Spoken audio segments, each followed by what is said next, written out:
లయ సుంకర సమర్పించు సుంకర మధుమురళి గారు ప్రొడ్యూస్ చేసిన ఖడ్గం 22 సంవత్సరాల తర్వాత ఇంకొకసారి రిలీజ్ అయిన సందర్భంగా ఒకసారి ట్రైలర్ మీకు చూపించి 18వ తారీఖున రిలీజ్ అవుతుందని మీ అందరికీ నచ్చుతుందని ఆశిస్తూ ఫస్ట్ షఫీ మాట్లాడతాడు.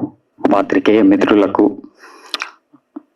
అలాగే ఈరోజు సభను అలంకరించిన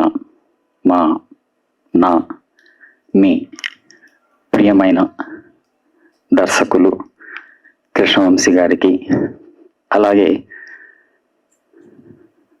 డైనమిక్ హీరో శ్రీకాంత్ గారికి, అన్ని రకాల పాత్రలను అవలీలగా చేసే మన శివాజీ రాజా గారికి, ఇక్కడ విచ్చేసిన మీ అందరికీ ఈరోజు ఖడ్గం 22 సంవత్సరాల తర్వాత మళ్ళీ రిలీజ్ చేయాలని ఒక చిన్న అభిప్రాయంతో మేము ముందుకు వచ్చాము. ఈ చిత్రం నిర్మించడానికి ముందు నిర్మిస్తున్నప్పుడు ఒక యాక్టర్గా నాకు ప్రత్యేకంగా ఇది నా మొదటి చిత్రం కావడము, తర్వాత ఈ నేషనల్ స్కూల్ ఆఫ్ డ్రామాలో చదివిన తర్వాత 7 years తర్వాత నేను ఒక మంచి రోల్ కోసం నేను వేచి చూస్తున్నప్పుడు 7 సంవత్సరాల వనవాసం తర్వాత దొరికిన మొదటి చిత్రం నా కోసం ఖడ్గం. అంటే నటుడిగా నా వనవాసం అదే. తర్వాత దీని వెనకాల ఎన్నో రకాల కథలు ఉన్నాయి. ప్రిపరేషన్లో కృష్ణవంశీ గారికి ప్రత్యేకంగా నాకు ఒక ప్రత్యేకమైనటువంటి 7 years ప్రాసెస్లో అప్పుడు సంయుక్త రాష్ట్రాలైన తెలంగాణ, ఆంధ్ర సంయుక్తంగా ఉన్నప్పుడు ఇక్కడ తెలుగు ఫిల్మ్ ఇండస్ట్రీలో national school of drama New Delhi ఒక ఇన్స్టిట్యూట్ ఉంది, యాక్టింగ్ ఇన్స్టిట్యూట్ మన ఇండియాలో ఉంది అన్న సంగతి 7 years తర్వాత నేను వచ్చి టాలీవుడ్లో ప్రయత్నాలు చేస్తున్నప్పుడు నాకు ఒక పెద్ద ఎడారిలో వయాసిస్సు లాగా కనిపించిన వ్యక్తి కృష్ణవంశీ గారు రెడీగా ఉన్నప్పుడు. Thank you so much. అది ఎప్పుడు నేను మర్చిపోలేను. నేను వేసే ప్రతి అడుగులో ప్రతిరోజు మీరు ప్రత్యేకంగా రమ్యకృష్ణ గారు నాకు ఏడీగా ఉన్నప్పుడు చాలా సందర్భాల్లో నాకు హెల్ప్ చేశారు, చాలా సపోర్టివ్గా నిలిచారు. అలాగే యాక్టింగ్ టెక్నిక్స్ గురించి కానీ, యాక్టింగ్ మెథడ్స్ గురించి కానీ చాలా సందర్భాల్లో నేను రమ్యకృష్ణ గారు చాలా సందర్భాల్లో మాట్లాడుకోవడం జరిగింది. అది కూడా నేను ఎప్పుడు మర్చిపోలేను. పాత్రికేయ మిత్రులకు, ఎలక్ట్రానిక్ మీడియా వారికి, ఇక్కడ విచ్చేసిన శ్రీకాంత్ గారు, కృష్ణవంశీ వాళ్ళ అభిమానులకి నా హృదయపూర్వక నమస్కారాలు. మధుమురళి గారు, thank you so much sir. ఇంత అద్భుతమైన సినిమా తీసినందుకు, దీంట్లో మాకు అవకాశం ఇచ్చినందుకు. ఇంకా వేదిక దీనిలందరూ నా ఫ్యామిలీ మెంబర్స్ కాబట్టి వాళ్ళు ప్రత్యేకించవట్లేదు. మా బావ శ్రీకాంత్, అలాగే more than my brother Vamshi. ఏ రోజు నేను లేకుండా సినిమా తీయలే. అలాగే కృష్ణవంశీ అనే వ్యక్తులతో శివాజీరాజు అనే వ్యక్తి కూడా ఇంత కెరీర్ ఉండేది కాదేమో, 40 సంవత్సరాల కెరీర్ ఉండేది కాదు. ఎందుకంటే ప్రతి సినిమాలోనూ ఒక సినిమాలో నా క్యారెక్టర్ ఉన్నట్టు ఇంకో సినిమాలో ఉండదు.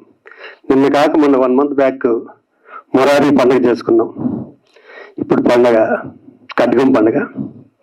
ఈ సినిమా గురించి ఆయన చెప్పారు. ఆయనతో వంశీతో ఎన్నో అనుభవాలు. ఆయన ఏదన్నా చెప్తే అంటే ఆయన ఆ వ్యక్తిని సాటిస్ఫై చేయడంలో చాలా కష్టం. అంటే సముద్రం సినిమా అనుకుంటా, శ్రీహరి, రవితేజ, నేను పరిగెట్టాలి. ఈ రోజు వరకు సాటిస్ఫై చేయలేదు. నువ్వు లేట్గా పరిగెత్తావు అంటాడు. ఇప్పటికీ కూడా అన్ని సంవత్సరాలు అయిపోయింది సినిమా. అందుకనే తన సినిమాల్లో మాకు పేరు రావడానికి మెయిన్ కారణం ఏంటంటే ఒళ్ళు దగ్గర పెట్టి చేయటం. ఈ ఖడ్గం సినిమా కూడా ఫస్ట్ నేను చేయని చెప్పా. వాళ్ళందరికీ ఇన్ని రోజులు ఉన్నాయి, నాకేమో 1 day 2 day అని. లాస్ట్ రోజు ఫోన్ చేసి రమ్మంటే ఇంట్రెస్ట్ లేకుండానే వచ్చాను. కానీ నేను చేసిన 500 సినిమాల్లో నాకు గుర్తుండిపోయే సినిమాలు 2. ఆ 2 కృష్ణవంశీ సినిమాలు ఒక్కొక్క రోజు చేశాను. ఒకటి మా అమ్మ పేరు నాంచారమ్మ అంట. ఇప్పటికీ నన్ను అడుగుతూనే ఉంటారు ఎక్కడికి వెళ్ళినా కూడా. నిన్న కాక మొన్న ఏదో తెలంగాణ అవుట్డోర్ వెళ్తే అక్కడ అడుగుతున్నారు, సార్ మీ నాంచారమ్మ డైలాగ్ నాకు చాలా ఇష్టం సార్ అని. అది ఓన్లీ హాఫ్ అన్ అవరే చేయడం జరిగింది. ఎంత దుర్మార్గుడు అంటే, షూటింగ్ జరుగుతుంది చంద్రలేఖ అనుకుంటా, సరదాగా చూడటానికి వెళ్తే సాంగ్లో పెట్టిన ఒక రోజంతా సాంగ్ తీశారు మా మీద ఉత్తేజ్ మీద. అలాగే ఏ రోజు థ్యాంక్స్ చెప్పలేను వంశీ, నువ్వు లేకపోతే నేను లేని ప్రత్యేకించి. అంటే అవకాశం నాకు మన మొరాదికి కూడా చెప్పుకోవడానికి కుదరలేదు, ఇప్పుడు కుదిరింది. Love you Vamshi, thank you so much. అలాగే మా బావ గురించి ఎంత చెప్పినా తక్కువే. 120 సినిమాలు చేసిన శ్రీకాంత్ ఇప్పటికీ మొదటి సినిమా చేసేటట్టే ప్రిపేర్ అవుతుంటాడు. ఇంట్లో దగ్గర చూస్తాం కాబట్టి మాకు తెలుస్తుంది. ఇంట్లో నుంచి బయలుదేరిన దగ్గర నుంచి వచ్చే వరకు ఫస్ట్ సినిమా చేస్తున్నాడు. ఇదే నా మొదటి సినిమా. అందుకనే ఇంత లాంగ్ కెరీర్. తన తర్వాత ఎంతమంది హీరోలు అయినా కూడా మా కళ్ళ ముందు తెలిపారు తప్ప తనతో పాటు సమ్మానం కూడా చూడలేరు. గ్రేట్ బాగా గ్రేట్.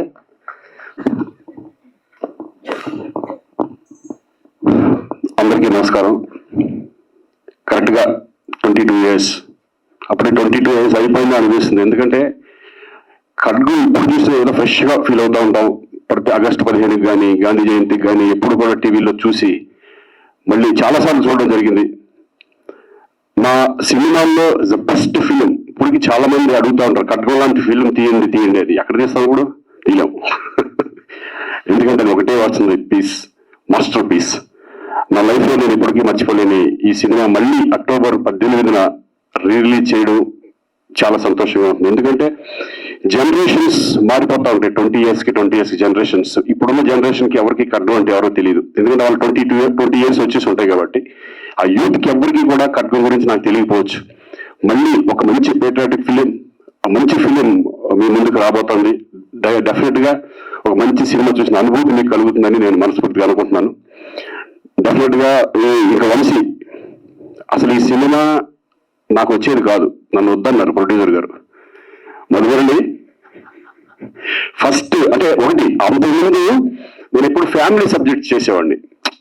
ఫ్యామిలీ సబ్జెక్ట్ చేస్తూ ఇంత పెద్ద దీంట్లో ఒక బ్యూటిఫుల్ మంచి ఎమోషనల్ క్యారెక్టర్ చేయడం అనేది ప్రొడ్యూసర్స్ కూడా డెఫినెట్గా వంశీ ధైర్యం చేసి నాకు ఇచ్చాడు. కానీ అంతే కదా వంశీ, ఫస్ట్ వద్దన్నారు కదా. శ్రీకాంత్ కాకుండా వేరే అయితే నేను చాలా సినిమా చేస్తానని చెప్పారు ఆయన. కానీ ఆయన అన్న దాంట్లో కూడా ఒక న్యాయం ఉంది. ఎందుకంటే అప్పటి వరకు నేను ఫ్యామిలీ సబ్జెక్ట్ చేశాను, భయపడ్డారు, ప్రొడ్యూసర్గా భయపడ్డాడు. కానీ వంశీ నాకు శ్రీకాంత్ గురించి తెలుసు, ఆడేంటో తెలుసు. డెఫినెట్గా శ్రీకాంత్ నాకు కావాలి అని పట్టుబట్టి మళ్ళీ ఈ క్యారెక్టర్ నాకు ఇవ్వడం నిజంగా నా లైఫ్లో నేను మర్చిపోలేను. వంశీ అలాగే మధుమల్లి కూడా, మధుమల్లి అన్నాడు కానీ తర్వాత మళ్ళీ ఎస్ నువ్వు అనుకుందంటే కరెక్టే చేసేయండి అని చెప్పారు ధైర్యంగా. ఆ ధైర్యం చేసి నాకు ఆ క్యారెక్టర్ ఇవ్వడం. అలాగే దాంట్లో రవితేజ, ప్రకాష్ రాజ్ వాళ్ళు ఇద్దరు రాలేదు, వాళ్ళు లేరు, ఊళ్ళో లేరు కాబట్టి రాలేకపోయారు, లేకపోతే వాళ్ళు వచ్చేవాళ్ళు. So thank you Vamshi. నాకు ఎందుకంటే వంశీ సినిమాలో ఆర్టిస్ట్ చేయడం అనేది ఒక నేను ఫిల్మ్ ఇన్స్టిట్యూట్ నుంచి వచ్చాను, కానీ ఇది ఒక ఇన్స్టిట్యూట్, సపరేట్ ఇన్స్టిట్యూషన్. ఎందుకంటే వంశీ చెప్పే విధానం, ఆర్టిస్ట్కి ఇంజెక్ట్ చేసే విధానం ఎంత బాగుంటుందంటే ప్రతి పాయింట్, ఈచ్ పాయింట్ మన నరనరాల్లో దింపేస్తాడు. అటువంటి వంశీ ఆ సినిమా చేసిన తర్వాత మనకి చాలా కాన్ఫిడెన్స్ వస్తుంది. వేరే సినిమాలు చేసినప్పుడు చాలా ఈజీ అనిపిస్తుంది. అట్లా 3 సినిమాలు ఆయన డైరెక్షన్లో చేయడం నేను. ఖడ్గం తర్వాత నా 100వ ఫిలిం, 100 మూవీ కావాలని వంశీ అయితే నాకు బాగుంటుంది నా 100వ సినిమా. కానీ మహాత్మా, అలాగే గోవిందుడు అందరి వాడలో నాకు బ్యూటిఫుల్ మంచి క్యారెక్టర్ రామ్ చరణ్ సినిమాలో ఇవ్వడం. ఇలా చెప్పుకుంటూ పోతే వీళ్ళ గురించి చాలా ఉంటాయి. ఎందుకంటే నాకు నచ్చిన డైరెక్టర్స్ లో వంశీ ఒకళ్ళు. ఇప్పటికీ ఆయన ఇంకా ఉంది, ఆయన ఎన్నో మంచి సినిమాలు చేయాలని. ఇంకా ఇండస్ట్రీలో వంశీ లాంటి డైరెక్టర్, నిజంగా అంత టెక్నికల్ డైరెక్టర్ ఈ రోజు కూడా ఆయన పాత సినిమాలు ఏది చూసినా సరే ఆయనలాగే తీసే డైరెక్టర్స్ చాలా తక్కువ. అటువంటి మళ్ళీ వంశీ ఇంకా మంచి సినిమాలు చేయాలి. అక్టోబర్ ఇప్పుడు ఈ 18న రిలీజ్ అవుతున్న సినిమా మీరందరూ చూసి ఎంజాయ్ చేస్తారని నేను అనుకుంటున్నాను. ప్రతి సంవత్సరం ఆగస్ట్ 15th కానీ జనవరి 26th కానీ టీవీస్లో వచ్చినప్పుడు సోషల్ మీడియాలో చాలా మెసేజ్లు వస్తూ ఉంటాయి. I'm so happy. ముఖ్యంగా థ్యాంక్స్ చెప్పుకోవాల్సింది ప్రొడ్యూసర్ మా ఫ్రెండ్ శంకర్ మధుమురళి గారికి ఇలాంటి ఒక సినిమా చేయనిచ్చినందుకు, చేస్తున్నప్పుడు సపోర్ట్ ఇచ్చినందుకు, రిలీజ్ తర్వాత కూడా చాలా టఫ్ కండిషన్స్లో కూడా ఉండి ఫేస్ చేసినందుకు, దాని తర్వాత శ్రీకాంత్ కానీ, ప్రకాష్ రాజ్ కానీ, రవితేజ కానీ, శివాజీ రాజా కానీ, సంగీత కానీ, కిమ్ శర్మ కానీ, సోనాలి బింద్రే కానీ, పూజా భారతి కానీ, ఎంఎస్ నారాయణ కానీ చేసిన యాక్టర్స్ అందరూ, తర్వాత ముఖ్యంగా దేవిశ్రీ ఫంటాస్టిక్ సాంగ్స్ ఇచ్చాడు, ఆయనకి థ్యాంక్స్. తర్వాత మా గురువు గారు సీతారామ శాస్త్రి గారు. సో పేరు పేరున అందరికి థ్యాంక్స్. ఇప్పుడు స్టేట్ సినిమాలకి ధీటుగా రిలీజ్ సినిమాలు రిలీజ్ అవుతున్నాయి. రిలీజ్ సినిమాల వల్ల విడుదలవుతున్న స్టేట్ సినిమాలు కూడా కలెక్షన్ తగ్గుతున్నాయి. ఆ ఎఫెక్ట్ కొన్ని పడగా జరిగినాయి. అలాగే ఇప్పుడు అంతకుముందు మొరారి మీ దర్శకత్వం మొరారి అంతకుముందు వచ్చిన రిలీజ్ సినిమాలకి రికార్డ్ బ్రేక్ గా కలెక్షన్స్ సునామీ సృష్టించింది. అది ఒక హాట్ టాపిక్ గా కూడా నిలిచింది మొరారి సినిమా. దాని తర్వాత వస్తున్న సినిమా ఇది. అలాగే ఈ సినిమా గురించి, అలాగే నెక్స్ట్ మళ్ళీ మీ సినిమాల్లో, మీరు చేసే సినిమాల్లో రిలీజ్ ఏ సినిమా చేస్తే బాగుంటుంది అనుకుంటున్నారు? అది మీరు చెప్పాలి. ఏది సినిమా అంటే నాకు అన్ని సినిమాలు చేస్తే బాగానే ఉంటుంది అనిపిస్తుంది. చందమామ చూడు ఎన్ని ఉన్నాయి. అది జనాలు వదిలేద్దాం. సరే, ముందుకు వచ్చిన కాదు. ఈ సినిమా లైక్ రిలీజ్ల వల్ల ఇప్పుడు సినిమాలకి కాంపిటీషన్ ఉంటుందని నేను అనుకోవట్లేదు. First thing. Second thing, Murari నా పర్సనల్ రీజన్ ఏంటంటే, నా అనాలిసిస్ ఏంటంటే, Murari for the last 2 decades బాగా dark cinema, dark emotions, dark scenes ఎక్కువైపోయింది, వైలెన్స్ ఎక్కువైపోయింది. వాటి మధ్యలో సడన్గా కలర్ఫుల్ ఫ్యామిలీ అండ్ మ్యూజికల్ రావటం, అది మహేష్ బాబు మేజర్ ఫ్యాక్టర్ దానికి, and Mahesh Babu fans major factor. Plus మురారికి సెపరేట్ గా ఒక సెట్ ఆఫ్ ఫ్యాన్స్ ఉన్నారు. వాళ్ళందరి వల్ల అంత పెద్ద రెస్పాన్స్ వచ్చిందని అనుకుంటున్నాను. బట్ బేసిక్ రీజన్ బాగా డార్క్ ఎక్కువైపోతుంది సినిమాలో. ఇది సినిమా అప్పుడు సెన్సేషన్ సృష్టించేసాయి, కానీ కొంచెం కాంట్రవర్సీగా మీరు చేసిన అంతకుముందు సినిమాలకి ఈ సినిమా చాలా డిఫరెంట్. లైక్ ఇప్పుడు ప్రకాష్ రాజ్ గారి క్యారెక్టర్ గురించి కానీ అప్పుడు కూడా బాగా చర్చనీయంగా మాట్లాడుకున్నారు.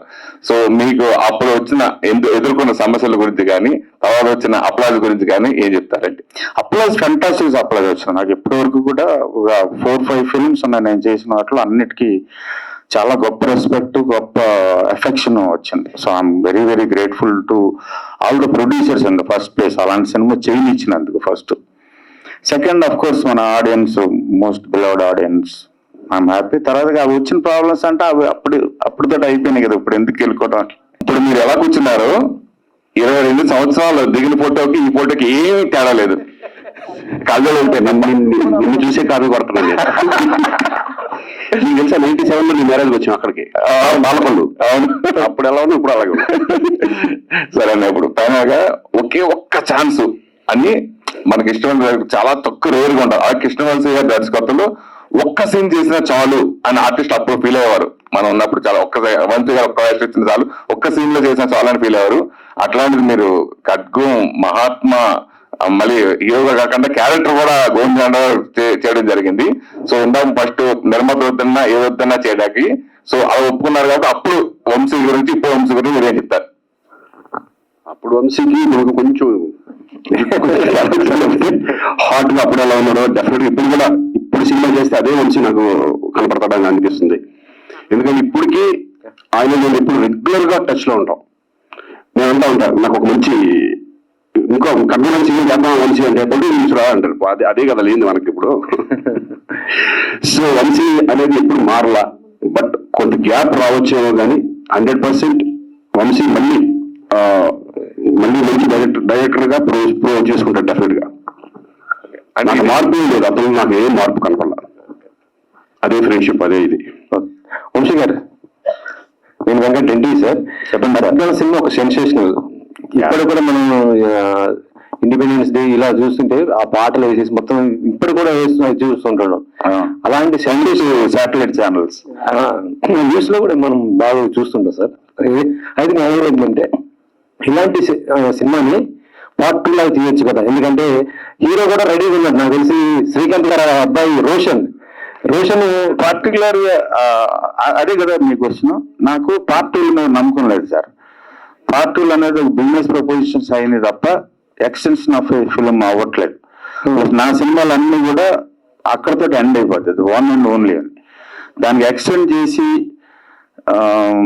అదే అదే దాంట్లో డెల్లింగ్ అనేది నాకు ఆ స్కిల్ రాలా, ఆ క్రాఫ్ట్ తెలియదు నాకు. సినిమా అంటే ఒకటే సినిమా. సరే, పార్ట్ 2 కాకపోయినా అలాంటి సబ్జెక్ట్ మరి అలాంటిది వస్తుంది, నెక్స్ట్ ఇయర్ వస్తుంది. ఎవరిది వస్తుంది? అంతకంటే పెద్ద వస్తుంది. అక్కడే మీరు మళ్ళీ పొరపడి ఎవరితో కన్వీన్ ఎవరితో అనుకుని చేసాం, ఎవరు సబ్జెక్ట్ కరెక్ట్ అవుతారో. నాకు సబ్జెక్ట్ హీరో అండి, హీరోని బట్టి సబ్జెక్ట్ కాదు. నాకు అది రాదు, అదొక ఆర్ట్. అలాంటి ఆర్ట్ నాకు రాదు. సినిమాని బట్టి యాక్టర్స్.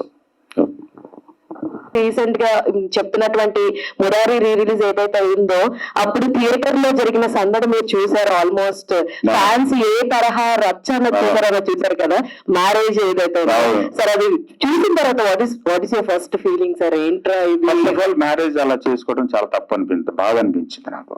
మన కల్చర్ కి ఒక అర్థం ఉంది, ఒక పరమార్థం ఉంది, వెనకాల ఒక సెన్స్ ఉంది, ఒక కన్స్ట్రక్టివ్ థియరీ ఉంది, ఒక కన్స్ట్రక్టివ్ ఆలోచన ఉంది దాని వెనకాల. అది అంటే వాళ్ళకి తెలియక కొంత, ప్లస్ ఒక ఫ్యాన్సీ ఇమ్మీడియట్ దీనికి పబ్లిసిటీ కొంత, కెమెరాలు సోషల్ మీడియాలో వచ్చిన తర్వాత దానివల్ల ఎక్కువ రియాక్ట్ అయ్యారు. God forbid them, God bless them, but that's wrong I feel. Sir hi sir. Hi, ఎక్కడ? ఇక్కడ శరత్ సార్. ఈ మూవీలో పర్టికులర్ గా అంటే స్టార్టింగ్ అందరూ రోజ్ చేస్తారు అనుకున్నాను, అందరూ ఏంటి చాలా సాఫ్ట్ గా. వీఆర్ ఫ్యాన్స్ ఆఫ్ ఖడ్గం కదా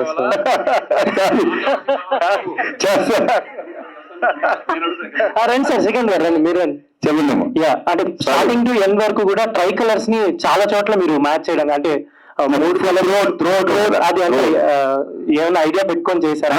మన ఫ్లాగ్ ని రిప్రజెంట్ చేద్దాం. ఖడ్గం అనేది మన భారతీయ జెండా అనేది ఒక ఖడ్గం అని, అది ఒక క్లాత్ కాదు, ఒక ఖడ్గం అని. దాని గురించి తప్పుగా మాట్లాడినా, తప్పుగా ఆలోచించినా, దాని పట్ల తప్పుగా ప్రవర్తించిన ఆ థాట్ ప్రాసెస్ ఒక ఖడ్గం అయ్యి మనల్ని వేసేస్తాను. ఆ ఉద్దేశంతో ఖడ్గం అని పెట్టింది right. Krishna Vamsi garu, Krishna Vamsi garu sir. So Khadgam first day, first shoot experience, ఏ సీన్ ఫస్ట్ తీశారు?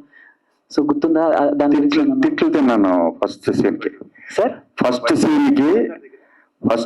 Scene first shot early morning Charminar దగ్గర శ్రీకాంత్ షఫీ చేజ్ మార్నింగ్ 3:30కి వెళ్ళి స్టార్ట్ చేసాం.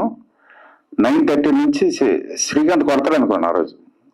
అంటే తనకి ఆల్రెడీ పాపం నీ పెయిన్ ఉంది, నీ ఆపరేట్ అయింది. పొద్దున 4 గంటల నుంచి స్టార్ట్ అయితే ఈవినింగ్ వరకు పరిగెడతానే ఉన్నాం పాత బస్తీలో. నేను ఏ పొరపాటున అన్నాను, నీ ఇష్టం పెట్టుకో, ఐఎమ్ రెడీ అన్నాను. ఆ మాట అంటాం అయిపోయాం. ఎక్కడెక్కడ పెట్టి ఎప్పుడు పరిగెత్తరా, సందులు పరిగెడతానే ఉన్నాను. నమస్కారం పెట్టి, అరే నీతో ఎప్పుడు నేను పెట్టుకోను. అది ఫస్ట్ కృష్ణవంశీ గారు, నా ఇష్టం ఛానల్ నుంచి శివాజీ రాజానండి. 20 సంవత్సరాల నుంచి అల్లూరి సీతారామరాజు తీస్తారు మీరే ఇస్తున్నారు సార్. అది ఎంతవరకు వచ్చింది? తీస్తారా, పోస్ట్ పోన్ చేస్తారా, ఉంటుందా, ఉండదా? డబ్బులు తీసుకుని వచ్చేయండి, రేపే చేశారు సార్. అదే ఏం రెడీ. శ్రీకాంత్ గారు మీకే. సో బేసిక్ గా ఇందాక మీరు మాట్లాడుతూ నువ్వే అనే సాంగ్ మీకు ఎంత ఫేవరెట్ అన్నారు. అదే నువ్వు. సో మీకే కాదు చాలా మందికి కూడా అది ఒక లవ్ యాంథమ్ లాగా వాళ్ళ లైఫ్ లో.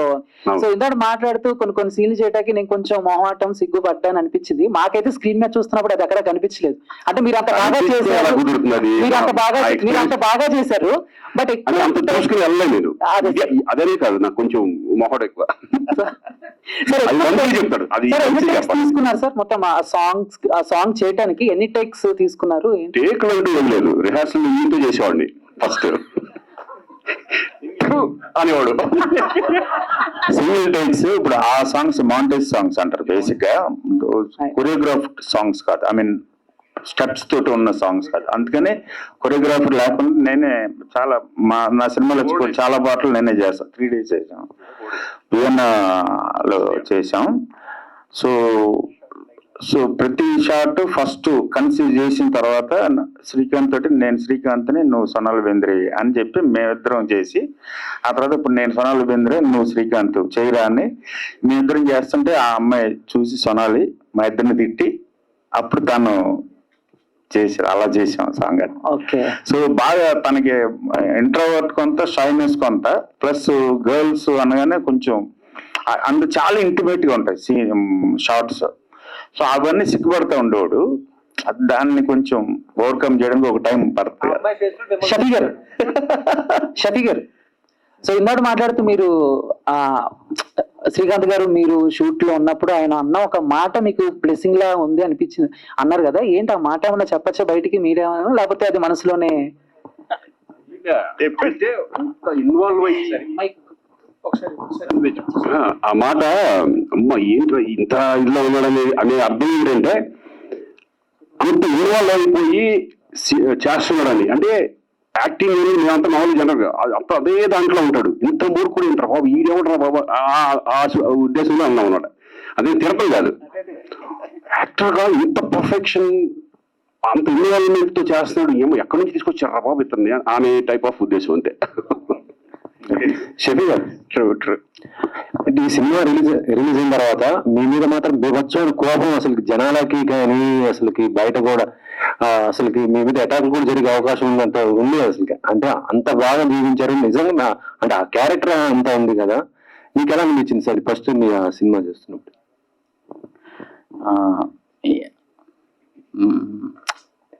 యాక్టర్గా నేనేం పని చేసినా అవును, అలా కూడా 2-3 సందర్భాల్లో చాలా మందికి కోపం వచ్చింది.